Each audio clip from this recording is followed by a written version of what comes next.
Hace 34 años el Paraguay rompió con el autoritarismo y la tiranía y nació la Constitución Nacional de 1992, la que conocemos, la que algunos defendemos y otras pisotean. Por eso nosotros hoy en Info 18 queremos hablar de aquel hito histórico que marcó nuestra nación y nuestra democracia. Esto es Info 18, yo soy Martín Gómez y me acompaña como cada sábado Hugo Aguilera. Hola Huguito, ¿cómo estás? Buenas tardes. ¿Qué tal, Martín? Tenemos una fecha muy importante, un aniversario más de la jura de la Constitución de 1992. Han pasado 34 años de aquel año donde hemos hecho un pacto social y hasta hoy en día tenemos esta Constitución. Algunos no la cumplen, otros intentan cumplir, pero es la regla de juego que tenemos y que hace más de 30 años se pensó para que podamos convivir en democracia, porque habían pasado solo algunos años del golpe del 89 para que nazca una nueva Constitución. Hace 34 años yo era muy niño, Huguito, vos no habías nacido. No existía pero, todavía. También en mi niñez yo debo confesar que tuve admiración hacia los periodistas, o sea, nació ya el germen periodístico, y uno de esas personas que admiro es el doctor Benjamín Fernández Bogado, a quien la verdad tengo el gusto ahora de entrevistar y saludar. Hola doctor, ¿cómo estás? Buenas tardes. Buenas tardes para ustedes, para Martín y para Hugo. Tenemos el privilegio de contar, Martín, con el doctor, ya que aparte de ser un destacado periodista, abogado, no solamente encabezó varios medios de comunicación, sino que fue parte de la constituyente del año 1992. Doctor, en esta tarde le convocamos, necesitamos hacer una memoria en el tiempo y recurrimos a usted, que a usted nadie le contó, sino que usted vivió lo que fue ese hito de nuestra democracia. ¿Qué recuerda usted de aquella constituyente? ¿Cómo se llegó a eso años después del golpe de 1989? La Constitución en realidad es un hito histórico en nuestra propia historia como república. Es la primera y única Constitución escrita bajo democracia y bajo libertad. La primera carta constitucional, que no sé si podríamos denominarla Constitución, fue en los tiempos de don Carlos Antonio López en el año 1842, 2 años después de la muerte del dictador José Gaspar Rodríguez de Francia.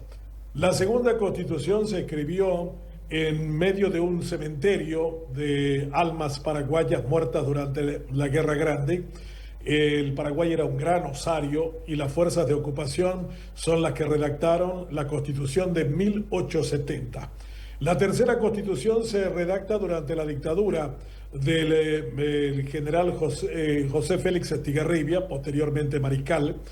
La cuarta, bajo la dictadura de Alfredo Stroessner, 1967, modificada en el 73, y la única que se escribe bajo un tiempo democrático y libre es la Constitución de 1992.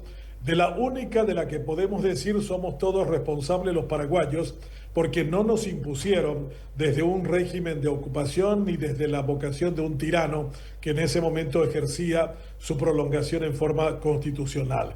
Diría que en ese sentido es un hecho inusual e histórico, que imagínense ustedes, recién nos damos cuenta concediéndole un estatus de recordación en el día de hoy en que se celebra, se recuerda el momento de su jura y promulgación. No lo habíamos convertido en feriado hasta este año. Y yo diría que es la gran desconocida todavía entre nosotros.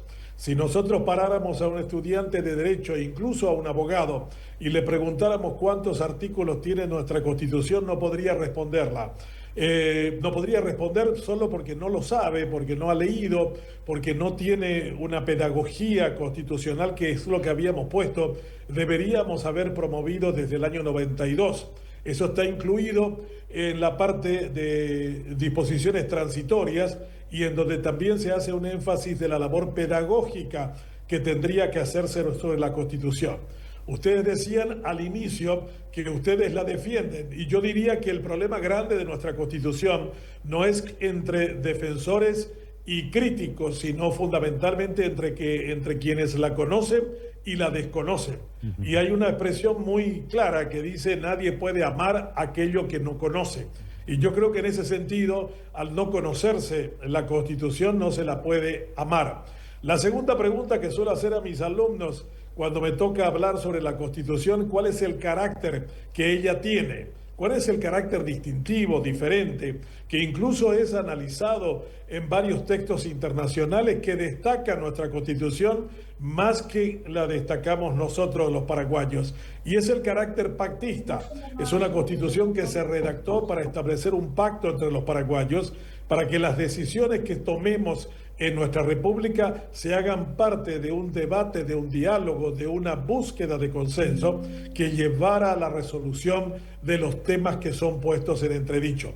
Entonces tenemos una Constitución que es escrita bajo un régimen de libertad y de democracia, 2, que es bastante desconocida, 3, que no puede ser amada por dicha característica, y 4, que tiene un carácter pactista en el ánimo de que los paraguayos dejemos de estar esperando que un tirano nos diga lo que tenemos que hacer y que al contrario hagamos las cosas como construcción de un diálogo que lleve a un consenso.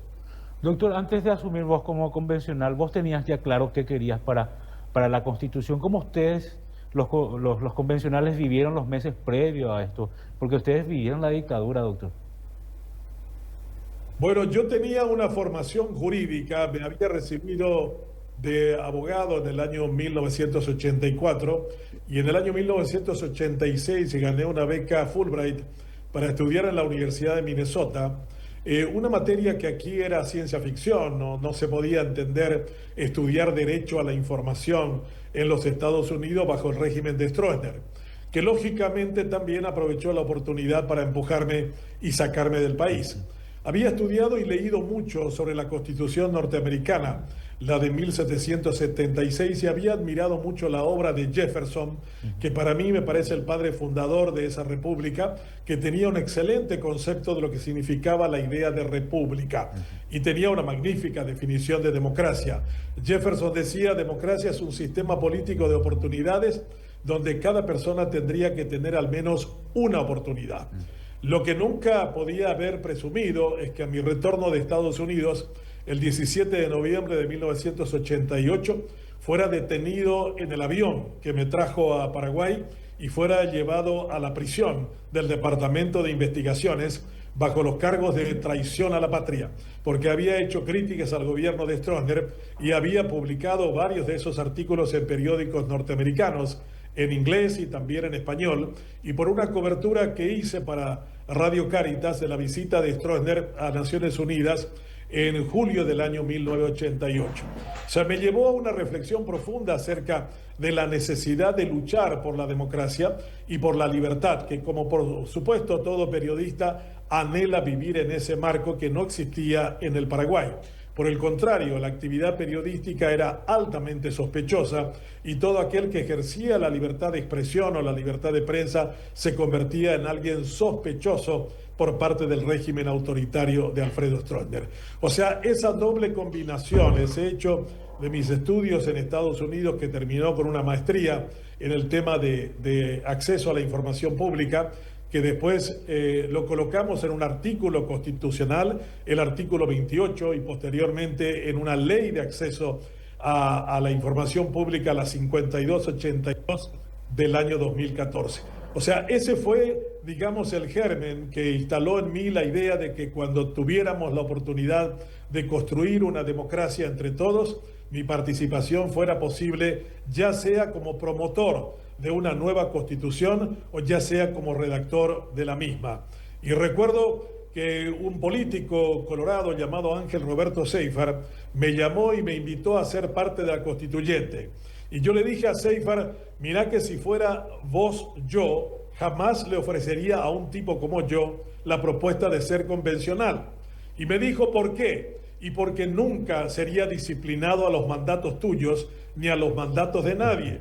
Siempre obraría en función de lo que yo pienso que es lo que debe hacerse. Ángel Roberto Seifert me dijo: para eso te llamo, para decirte que vas a ser absolutamente libre y que yo jamás intervendré, para decirte de qué manera tendrías que votar en cualquiera de los artículos en discusión. Finalmente, él respetó esa decisión y durante 6 meses pasé una aventura extraordinariamente fascinante de construir una república a partir de una constitución libre y democrática. Y fue una experiencia notable, 198 convencionales representando a los distintos sectores de la sociedad paraguaya, hombres, mujeres, que representaban incluso comunidades indígenas, grupos de campesinos, oligarcas, reciclados del estronismo, todos juntos en ese lugar para tratar de construir una constitución que reflejara nuestro compromiso para con el país y para con el futuro.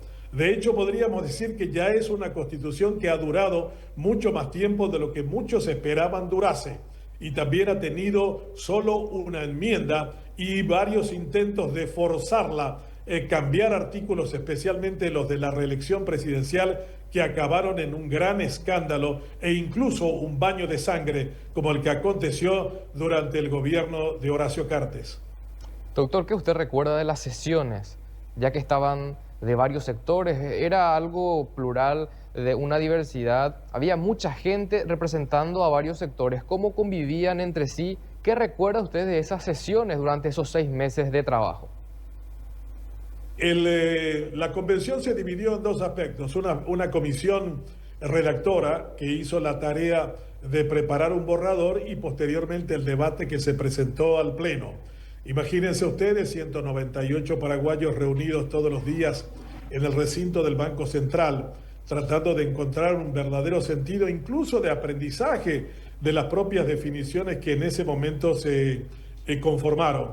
A mí me tocó ser parte de la comisión de estilo, juntamente con Alcibiades González del Valle, Rubén Barreiro Saguier, Carlos Villagra Marsal, Carlos Podestá, Marciano Torales. Recuerdo que fue un trabajo interesante porque en ese grupo estábamos muchos que no habíamos tenido ningún trato amigable, ¿no? Y al contrario, teníamos una relación bastante crítica en términos de que algunos veníamos de haber contestado el régimen de Stroessner y otros de ser parte de él. Recuerdo a Carlos Podestá, que después fue ministro del Interior de Guasmosi, haberme dicho en unas reuniones: Benjamín, qué poco te conocí y cómo me hubiera gustado ser tu amigo. Frases como esa hicieron parte de una reunión entre paraguayos que estoy seguro deseaban todos el bien. Ciertamente había grupos que tenían una agenda que llevaban adelante por intereses y conveniencias particulares, como la llamada bancadita campesina con la que teníamos que luchar duramente en términos de disminuir el aparato y el tamaño del Estado burocrático y las intenciones y anhelos que tenían ellos para también estar representados en términos administrativos y burocráticos en la nueva república que estábamos diseñando.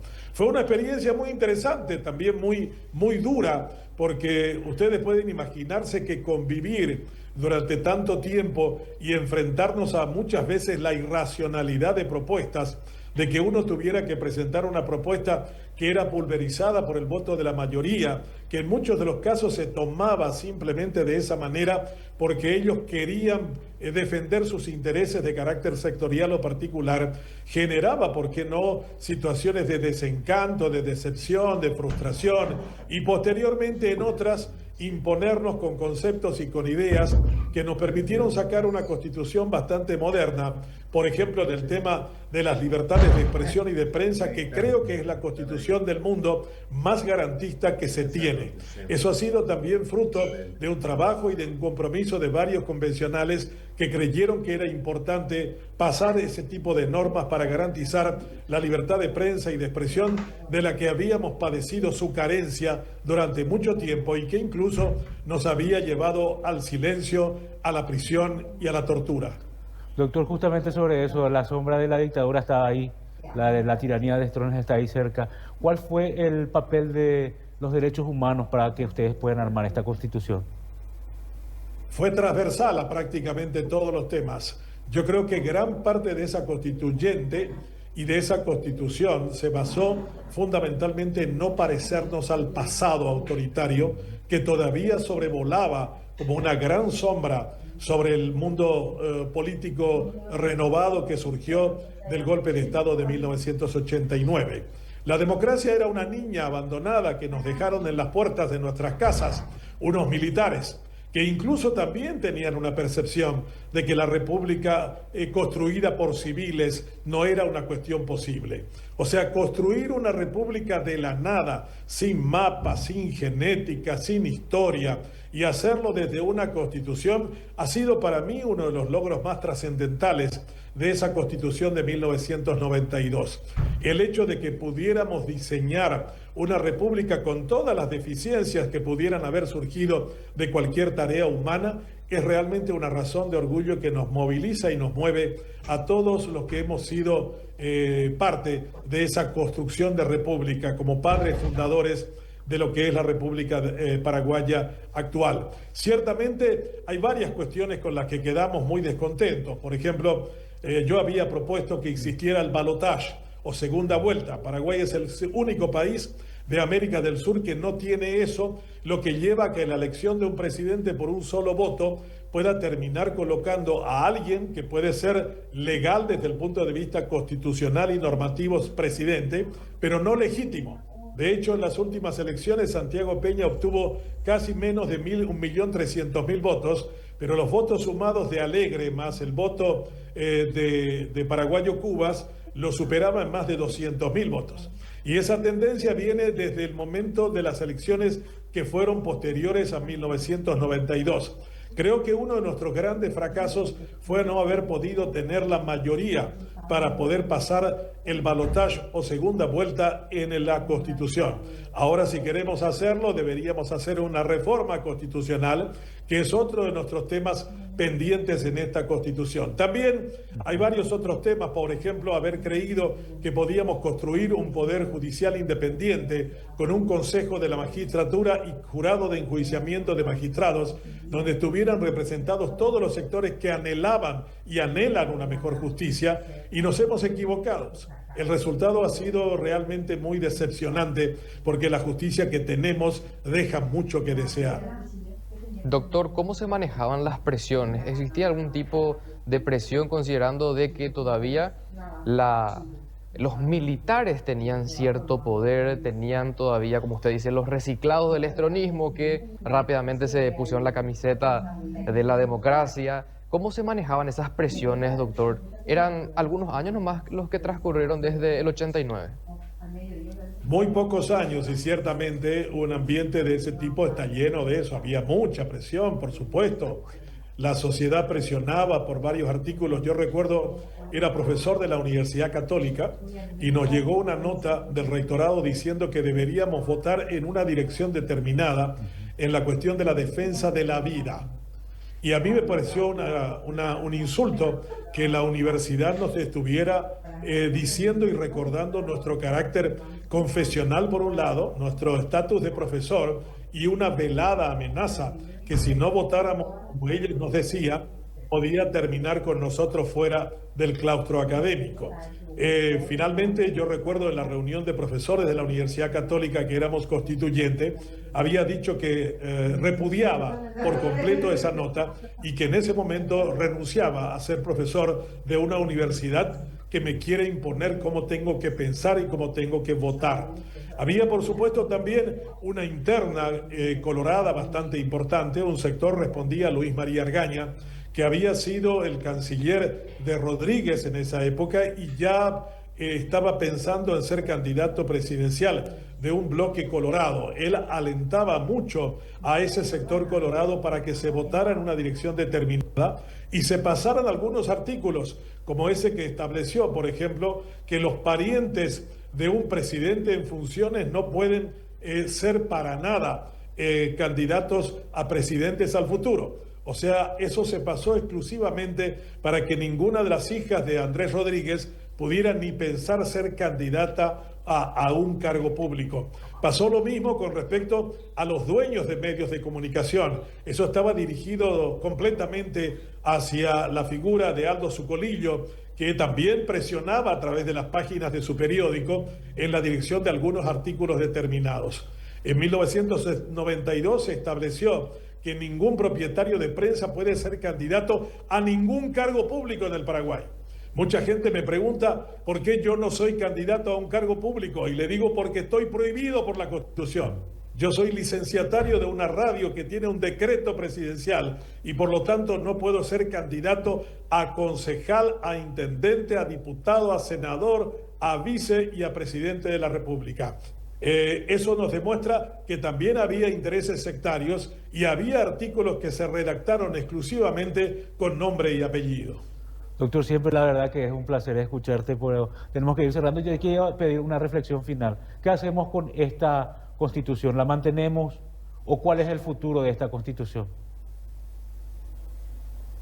No lo escuché la última parte. Y te pregunto, doctor, ¿cuál es el futuro de esta Constitución? ¿La debemos mantener o debemos pensar ya en una nueva? Debemos conocerla y para conocerla debemos amarla. Como consecuencia, esta es una gran desconocida. Si usted para a un estudiante de derecho, a un abogado y le pregunta sobre ella, no va a entender. Imagínense que hay artículos en donde hay errores de carácter gramatical en la redacción. Yo recuerdo haber dicho en la comisión, no se puede repetir dos veces una misma idea. El artículo de la no reelección presidencial tiene un error gramatical, donde dice, el presidente y el vicepresidente de la República electo un 15 de agosto durarán 5 años improrrogables. Y posteriormente, en el mismo texto dice, no podrán ser reelectos en ningún caso. Yo recuerdo, le dije al doctor Paciello, ¿qué falta hace repetir dos veces el mismo concepto? Ya está claro que no pueden ser reelectos. Y recuerdo muy bien el doctor Paciello, que fue profesor mío en la Facultad de Derecho UNA, me dijo, Benjamín, hay que ponerle 3 llaves a esa puerta. Y si fuera posible dibujar, tendríamos que dibujar, porque después de los 10 años en que se puede enmendar o reformar esta Constitución, habrá un presidente que interpretará este artículo a su conveniencia y pateará este artículo. Dicho y hecho, el primero que lo pateó fue Nicanor Duarte Frutos, el segundo que lo pateó fue Fernando Lugo, el tercero que lo pateó fue Horacio Cartes. Ese artículo, con ese error gramatical, sin embargo, no fue suficiente para decirles a los que desean ser reelectos, usted no puede serlo, usted tiene una cuestión de improrrogabilidad y no puede ser reelecto en ningún caso. Lo lamentable también es que algunos constituyentes que pasaron esta norma y que fueron profesores de la universidad se encargaron de interpretar eso de manera favorable al que quiso violar la Constitución, lo que también me demostró de que realmente la Constitución hay que cuidarla permanentemente, incluso de algunos de sus redactores. Doctor Benjamín Fernández, abogado, te agradecemos muchísimo esta participación. De verdad, algún día tenemos que sentarnos y hablar mucho más tiempo sobre estas experiencias que tuviste. Y como padre, la verdad que te agradecemos también, padre de la Constitución, ¿verdad? Te agradecemos el legado que vos y los constituyentes nos heredaron, Huguito. Nosotros tenemos que hacer una pausa. Bueno, como diría ya también el doctor. Agradecido, doctor. Por favor, ha sido un verdadero gusto recordar a nuestra Constitución y espero que este día feriado sea la oportunidad para insistir de que hay un mandato constitucional que la Constitución deba ser conocida desde el kindergarten, desde los primeros años de formación, hacer que incluso sea partícipe el que va a constituirse en ciudadano a los 18 años para que llegue sabiendo cuáles son sus derechos y cuáles son sus deberes, y que por lo tanto demande y exija su condición de ciudadano y no se quede en la condición de idiota de la que hablaban los griegos cuando alguien se desenganchaba de lo que significa su rol ciudadano. Gracias por esta oportunidad y espero que nuestra Constitución sea conocida para que posteriormente sea amada. Muchísimas gracias, doctor Benjamín Fernández, abogado. Bueno, en 1992 se conquistaron derechos que existían antes solo en papel o en la esperanza de la gente. Por eso, como dice el doctor Benjamín Fernández, abogado, es importante conocerla y es fundamental la tarea que tiene el Estado a través del Ministerio de Educación para poder educarnos a todos nosotros que crecimos con esta Constitución y que lastimosamente no la conocemos del todo, para poder así en el futuro poder amarla. Nosotros hacemos una pausa y a la vuelta volvemos con más Info 18. Los viejos amores que no están